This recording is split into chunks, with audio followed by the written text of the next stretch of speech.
Hi everyone. एक बड़ा common सा मिसकॉन्सेप्शन है थर्मोडायनेमिक्स में एडियाबैटिक प्रोसेस को लेके, जो आई डोंट नो कि आपको है। शायद कई बार आपको होता है पर आपको पता नहीं होता कि आपको ये मिसकॉन्सेप्शन है, unless until you encounter a question जहां पर वो कॉन्सेप्ट अप्लाई होना था and you do a blunder there. तो वो बेवकूफ़ी करने से पहले जान लेते हैं क्या आपको ये मिसकॉन्सेप्शन है कि नहीं। देखिए, सिंपल सा मैंने फर्स्ट लॉ लिखा, delta U is equal to Q plus work. और एडियाबैटिक अगर प्रोसेस है तो आप जानते हैं क्यू जीरो हो जाएगा, तो डेल्टा यू आपका वर्क डन के बराबर हो गया, मतलब change in internal energy is equal to work done. अब देखिए, वर्क तो पाथ फंक्शन है और डेल्टा यू मतलब यू एक स्टेट फंक्शन है। तो पहली बात है कि पाथ फंक्शन को आप स्टेट फंक्शन के बराबर कर रहे हैं। और दूसरा सोचिए, अगर हम ए पॉइंट से बी पॉइंट पे जा रहे हैं, एक बार रिवर्सिबल एडियाबैटिक से और एक बार इरिवर्सिबल एडियाबैटिक से, राइट? तो दो अलग अलग पाथ है, तो वर्क डन दोनों का डिफरेंट आना चाहिए। बट क्योंकि इनिशियल और फाइनल पोजीशन सेम है, तो डेल्टा यू सेम होगा।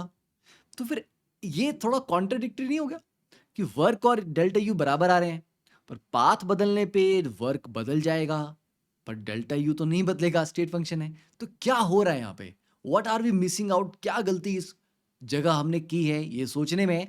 और ठीक है, हो सकता है मैंने कुछ बोला वो गलत बोला, पर are you able to figure it out? क्या हुआ? पॉज करके सोचिए। तो अगर नहीं, तो इसका मतलब आपके फंडामेंटल्स यहाँ पे थोड़े से हिले हुए हैं, तो इनको जल्दी से रिवाइज करते हैं। तो पहले एक बार देखते हैं कि एडियाबैटिक प्रोसेस के वर्क डन का डेरिवेशन क्या है, कैसे है, क्यों है। देखिए, एडियाबैटिक प्रोसेस जिसमें हीट चेंज नहीं हो रही, ना हीट अंदर आ रही है ना हीट बाहर जा रही सिस्टम से, तो एक reversible adiabatic process for ideal gas के लिए डेरिवेशन हम करते हैं। ध्यान रखने किसके लिए कर रहे हैं? रिवर्सिबल एडियाबैटिक प्रोसेस, इरिवर्सिबल के लिए नहीं कर रहे हैं, है ना। रिवर्सिबल प्रोसेस में हम स्मॉल स्मॉल स्मॉल स्टेप्स में मूव करते हैं। तो एक स्मॉल स्टेप में क्या वर्क डन आएगा, डी है ना, उसके लिए हम इस सारी कैलकुलेशन करेंगे। और आइडियल गैस के लिए कर रहे हैं, तो मतलब P V is equal to N R T applicable है। देखिए, for a small change D U is equal to D Q plus D W, ये फर्स्ट लॉ से हमने लिखा। अब क्योंकि एडियाबैटिक था, तो डी क्यू आपका जीरो हो गया, तो D U is equal to D W, ये हम बोल सकते हैं। देन डी यू को आप जानते हैं सर, इसको N C V D T भी लिख सकते हैं, और उसको माइनस पी डी वी के बराबर कर देंगे, क्योंकि वर्क डन का फॉर्मूला है minus P external into D V, है ना, for a small work done. Yes. अब यहां पर क्या करेंगे, ये जो प्रेशर है पी एक्सटर्नल, देखिए रिवर्सिबल प्रोसेस में सिस्टम और सराउंडिंग ऑलमोस्ट ऑलवेज इक्विलिब्रियम में रहते हैं। तो मतलब जो अंदर का गैस का प्रेशर होगा वही बाहर का भी होगा। तो ये जो प्रेशर था ये एक्चुअली पी एक्सटर्नल है, पर क्योंकि अंदर और बाहर का प्रेशर बराबर है, तो इसको मैं पी गैस से इक्वेट कर सकता हूं। और पी गैस के लिए आइडियल गैस इक्वेशन एप्लीकेबल होगी, P V is equal to N R T. तो वहां से प्रेशर को आप क्या लिख सकते हो, N R T upon volume. तो एक चीज तो यहां पर बच्चे कंफ्यूज हो जाते हैं कि सर ये पी एक्सटर्नल को हमने N R T upon volume क्यों लिखा, क्योंकि वो तो आइडियल गैस की इक्वेशन से आता है। क्योंकि पी एक्सटर्नल गैस के प्रेशर के बराबर था, बिकॉज दोनों सिस्टम और सराउंडिंग इक्विलिब्रियम में थे। तो ये आपने लिख लिया। यस। अब टेम्परेचर को उधर ले जाइए, डी वाली तरफ, और वॉल्यूम और डीवी एक तरफ रहेंगे, है ना, एन एन कैंसिल हो जाएगा। तो अब आप इंटीग्रेट करेंगे, क्योंकि हम तो टोटल वर्क डन निकालने चाहते हैं कि टेम्परेचर अगर T1 से T2 वेरी कर रहा है, वॉल्यूम V1 से V2 वेरी कर रहा है, तो टोटल वर्क डन हमारे पास क्या आ रहा है। तो CVDT को इंटीग्रेट किया, minus R T D V upon V को इंटीग्रेट किया, ठीक है, T1 से T2 और यहाँ पर V1 से V2। Got it? तो यहाँ इंटीग्रेट करेंगे, natural log T2 by T1 is equal to minus R upon C V, ये सी वी को यहाँ ले जाइए, है ना, natural log V2 by V1। अब आपको पता है नेचुरल लॉग के आगे ये जो आपका टर्म है minus R upon C V, इसको डायरेक्टली हम पावर में भेज सकते हैं, यहाँ लिख सकते हैं इसको, ठीक है। और ये माइनस साइन को पॉजिटिव करने के लिए V2 बाय V1 को उल्टा करके V1 बाय V2 कर देंगे, है ना। ये बेसिक लॉग के बेसिक तरीके हैं। यस। अब एक और फॉर्मूला जो आपने पढ़ा होता है थर्मोडायनेमिक्स में, C V is equal to R upon gamma minus one. तो यहां से R divide by C V क्या आ जाएगा, गामा माइनस वन। तो आर अपॉन सी वी को मैं रिप्लेस कर दूंगा गामा माइनस वन से। तो मेरे पास क्या इक्वेशन आई, T two by T one is equal to V one by V two into gamma minus one. ठीक है, तो मतलब यहां से मैं लिख सकता हूं कि T two into V two gamma minus one is equal to T one V one gamma minus one. ठीक है, तो इसका मतलब T V gamma minus one is constant. तो ये आपके पास एक फॉर्मूला आता है। अब मैक्सिमम गलती कहाँ पे होती है, बच्चे ये सोचते हैं कि ये फॉर्मूला एडियाबैटिक के लिए एप्लीकेबल है, मतलब कोई भी एडियाबैटिक हो। नो, ये हमने रिवर्सिबल एडियाबैटिक के लिए डिराइव किया है। तो अगर वो इरिवर्सिबल एडियाबैटिक हुआ, वहां पर ये एप्लीकेबल नहीं होगा। ठीक है, और इसी फॉर्मूला को, ठीक है, हम कन्वर्ट करके, जैसे ये टेम्परेचर और वॉल्यूम की टर्म्स में है, आप इसको प्रेशर वॉल्यूम में लिखोगे तो ये PV gamma is equal to constant आएगा। टेम्परेचर प्रेशर में लिखोगे तो T gamma P one minus gamma is equal to constant आएगा। और गामा क्या होता है? CP upon CV, Poisson ratio, है ना?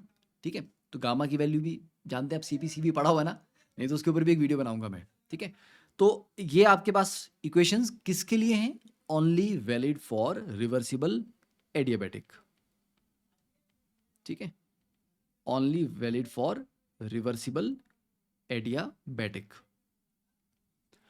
अब जो बच्चे वर्क डन इन एडियाबैटिक आता है वो क्या आता है? अगर आप देखोगे कि सर वर्क डन तो डेल्टा यू के बराबर है, ओके, और डेल्टा यू क्या होता है? सर एनसीवी डेल्टा टी होता है ना? तो मतलब वर्क डन भी आपका एनसीवी डेल्टा टी हो गया। हाँ सर, और सीवी क्या होता है? Sir R upon gamma minus one. अच्छा, तो N into R upon gamma minus one into delta T, ये आपका वर्क डन का फॉर्मूला आ गया। यस, तो एक फॉर्मूला ये आ गया। ठीक है, तो अब ये जो ऊपर वाली टर्म है ये है N R delta T. N R delta T कहां से रिलेट कर सकता हूं इसको मैं?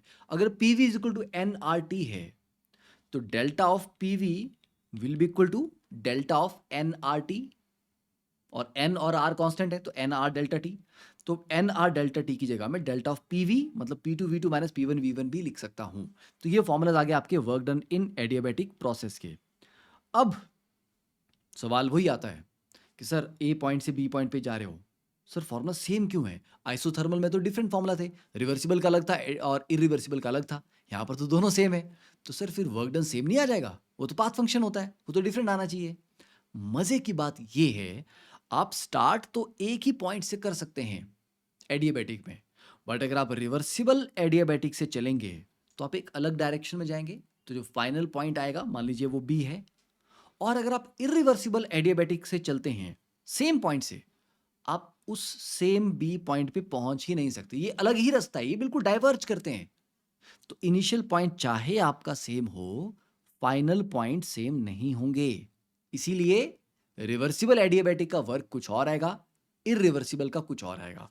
और क्योंकि ये एक अलग इनिशियल और फाइनल स्टेट का सेट बन रहा है तो इसका डेल्टा यू कुछ और आएगा और इसके लिए डेल्टा यू कुछ और आएगा। तो इसलिए वो जो कॉन्ट्राडिक्शन हमें लग रहा था कि है वो एक्चुअली नहीं है। ठीक है, तो इसके ऊपर बड़े प्यारे क्वेश्चन आए हुए हैं, जैसे कि ये वाला क्वेश्चन आईआईटी एडवांस ने 2014 में पूछा है। अब ये बड़ा अच्छा क्वेश्चन, प्यारा क्वेश्चन है।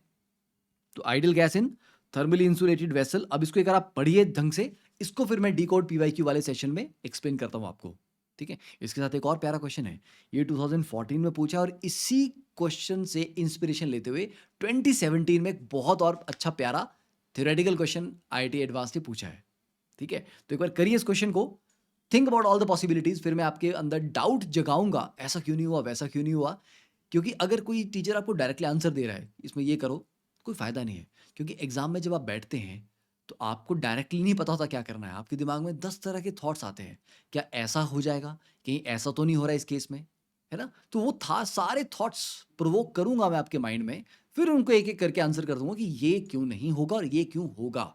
ठीक है, तो इसका हम डिस्कशन करेंगे नेक्स्ट सेशन में, डीकोड पीवाईक्यू सेशन में। और अगर आप इन सेशंस को लाइक कर रहे हैं तो थोड़ा सा प्यार दिखाइए। ठीक है, and I am very grateful for all the love and support जो आपने मुझे दिया इतने सालों तक। सो हैव वंडरफुल डे, मिलते हैं नेक्स्ट सेशन में, तब तक के लिए धन्यवाद।